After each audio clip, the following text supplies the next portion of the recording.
Considerado o apanhador do campo de centeio indiano, em inglês August, uma história indiana, é um livro fenomenal e eu nunca aprendi tanto com um livro do que com este. Eu tô assim em êxtase com a maravilha que tem aqui. É um livro que pode incomodar porque tem muita coisa aqui interessante, mas também algumas realidades aqui que a gente pode até fazer links com o Brasil. Enfim, no vídeo de hoje vamos conversar sobre August, English August, uma história indiana do Abhimanyu Chatterjee. Eu acho que é isso. Vamos lá. Um livro lançado em 1988 na Índia foi assim, um best-seller, vendeu muito por causa de sua história. É um romance de formação muito interessante porque vai contar a história de várias pessoas, né, podemos dizer assim, porque esse personagem aqui, ele meio que reverbera as histórias da formação do povo indiano, sobretudo pós-independência, né, porque em 1947, se eu não estou enganado, a Índia, né, foi concedida ali sua independência acho que pela Grã-Bretanha, se eu não estou enganado. Enfim, 40 anos depois vem o lançamento desse livro, né? 40 anos depois da independência. Então é algo para chamar muita atenção, porque é um livro que traz muitos resquícios dessa herança colonial que a Índia, né, ainda tem. E como a gente sabe muito bem que vários romances indianos, não só romances indianos, mas romances de países que foram colônias, né, desses países mais desenvolvidos, como países europeus, eles têm muito essa questão da formação do povo, formação da identidade própria. Primeiro que a gente vai acompanhar a história de Agastya Sen, que é um jovem de 24 anos que vai entrar ali por serviço público. Ele vai seguir basicamente a mesma carreira ali do pai, né? Que o pai é uma espécie de grande servidor público ali na Índia. É podemos dizer, um jovem muito urbano, né? Viveu ali em Calcutá, em Nova Delhi, então viveu sempre nessas grandes metrópoles indianas. Então, está acostumado com as modernidades, com os avanços e também com a comodidade que as grandes cidades propiciam, né, para todos. Mas ele, como vai entrar no serviço público, ele vai ser primeiro treinado, né? Então ele vai ser uma espécie de aprendiz para o serviço público indiano. Então ele vai ser destinado a uma cidade que é muito distante ali, uma cidade do interior extremamente quente. E quando eu digo quente, é muito quente. Ele quando chega nessa cidade chamada Madhima, ele descreve as características aqui de uma forma assim que você fica impressionado. Claro, quem mora aqui no Brasil sabe muito bem o quanto é quente, né? Temos diversas cidades quentes aqui no Brasil. Mas quando ele descreve a quentura, né, o fogo que tem nessa cidade, não é mero, podemos dizer, metáfora, eufemismo. O negócio é quente mesmo. É tão quente que o Agastya, né, ele descreve que as pessoas de manhã não andam nas ruas. É até estranho que quando ele chega lá em Madhima, ele acha estranho, cadê essas pessoas? E aí depois ele percebe que à noite, né, ao entardecer, começa a fervilhar de pessoas nas ruas. E é isso, né, por causa da alta temperatura, as pessoas se resguardam dentro de suas casas, nos seus trabalhos, mas à noite parece que a vida ela transborda. Ele chega ali em Madhima, né, com um choque de realidade, porque primeiro ele vai fazer esse serviço, um aprendiz, né, do serviço público. Ele chega ali em Madhima e tem um choque cultural. Primeiro por causa da temperatura, por causa também dos mosquitos, que, gente, ele descreve isso aqui muito bem, tem que dormir de mosquiteiro, aquela coisa toda, aquelas telas. Ele descreve isso, mas também descreve o povo, um pouco meio que snob, né, porque ele tá ali na elite, ele faz parte da elite, e isso é muito interessante a gente observar, porque esse livro ele tem muitas camadas, a gente consegue observar diversas coisas, sobretudo a questão da própria cultura, né, cultura de castas na Índia. Não sei se vocês já ouviram falar, mas na Índia tem essa cultura de castas. E se você quiser saber mais, eu até tenho aqui no canal um vídeo sobre o livro Castas, que a autora ela fala das castas da Índia. Então ele tá dentro dessas castas, mas ele meio que não se reconhece, porque se não fosse as castas, né, se ele não tivesse ali no topo, na elite, ele não estaria hoje onde ele está, né, sendo um servidor público, porque quem está lá embaixo não consegue essa ascensão.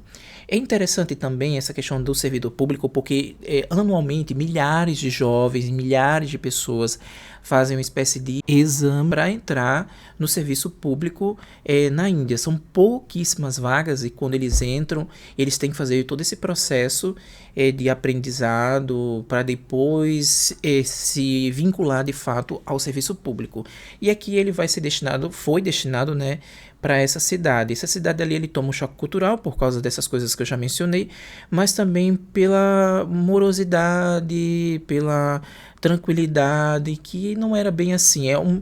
Às vezes a gente percebe que ele está muito meio um tédio ali, porque não acontece muita coisa ali onde ele está, né? Ele fica muito tempo dentro do seu quarto, porque primeiro lá fora é muito quente, fica olhando para o teto, fumando baseado, aquela coisa toda, e fica aquela vida monótona, né?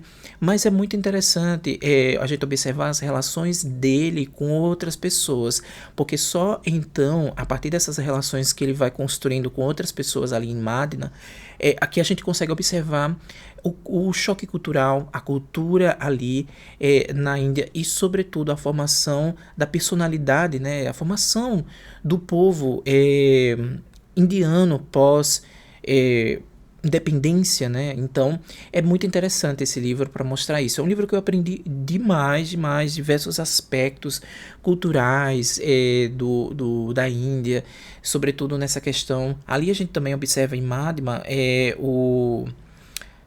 a chegada, né, de indústria, de fábricas, um pouco da evolução, né? E com isso ele vai observando, é bem interessante porque como esse livro ele traz muito do próprio Agastya, né?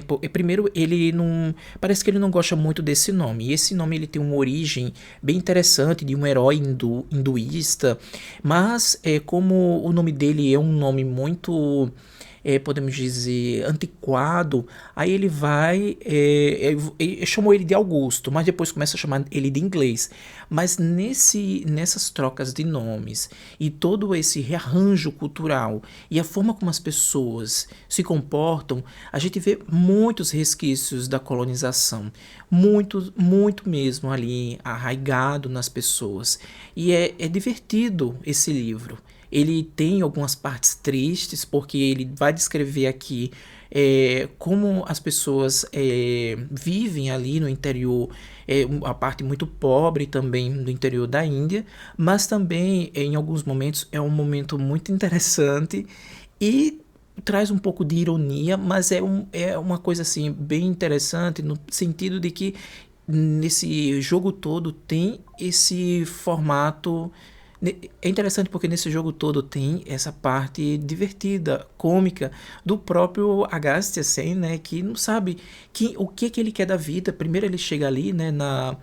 Em Madhya, um pouco deslocado da vida. Ele é um jovem que não tem muito propósito, ele é uma figura que não sabe ainda o que quer da vida, né? Primeiro ele é da elite, a gente sabe muito bem, quem já leu um pouco sobre essa questão das castas, ele é da elite, porque para você conseguir uns cargos desse, para você estar inserido onde você está, é da elite. Primeiro ali no início do livro tem algumas características que já mostram o quanto esse personagem ele é da elite.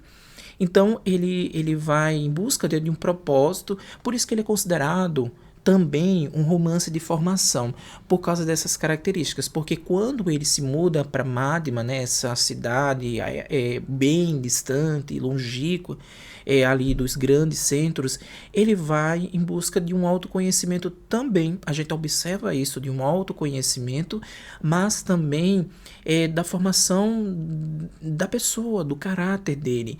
E ali a gente começa a observar a transformação, o seu dia a dia. É muito parecido, sabe com o quê? Com uma crônica, aquelas crônicas diárias que contam um pouco do dia a dia, como foi o seu dia, como foi sua relação lá no trabalho com outros servidores, como é sua alimentação, como é viver, né, nessa nova cidade.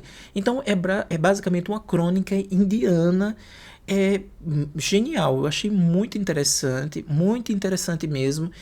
Até porque esse livro, como eu tinha mencionado, até fala aqui atrás de um pós-fácil que virou assim um best-seller quase instantâneo, porque muitas das pessoas ali se enxergaram nesse personagem, mas também na formação, né, do povo, porque naquela época o povo sofria muito, né, com essa questão da colonização e perdeu muita identidade. Todas essas colônias, né, todos esses países que sofreram colonização perde muito da sua identidade. Uma coisa interessante aqui é uma figura muito presente, não uma forma física dele.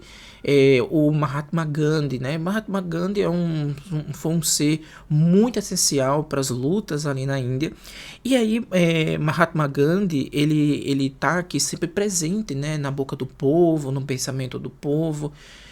Mas também em estátuas um pouco grosseiras, mas ele tá aqui, não, claro, formato carne e osso ali, pele, mas no formato do quanto esse homem influenciou o pensamento, né, da não violência, das lutas e a questão da não violência na Índia e em todo o mundo, né? Hoje a gente pensa muito no Mahatma Gandhi com seus ensinamentos, essa questão da não violência. Enfim, esse foi um apanhado que eu trouxe sobre Inglês August, uma história indiana do Upamanyu.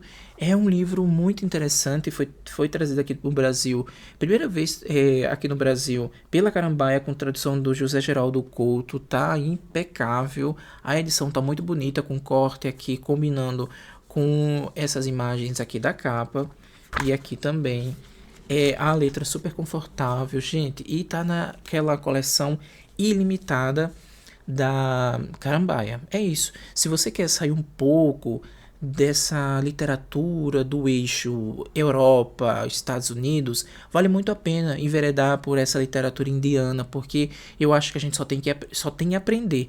Por que eu digo isso? Porque esse livro foi um dos livros, demorei um pouco mais de um mês para ler, mas esse livro eu aprendi muito sobre a cultura indiana, sobre o sistema em si, né, público, né, dos servidores públicos ali na Índia. Tem essa questão dos atrasos, da morosidade, de diversas coisas que a gente também pode trazer para a nossa realidade. Enfim, e sobretudo as pessoas aqui. A gente percebe que as pessoas em si é o combustível, né, a força motriz, podemos dizer também, que foi a matéria-prima para a construção dessa obra. Magnífico. É isso, espero que vocês tenham gostado. Se gostou, dá aquele like. Se não está inscrito no canal, se inscreve. Até mais. Tchau.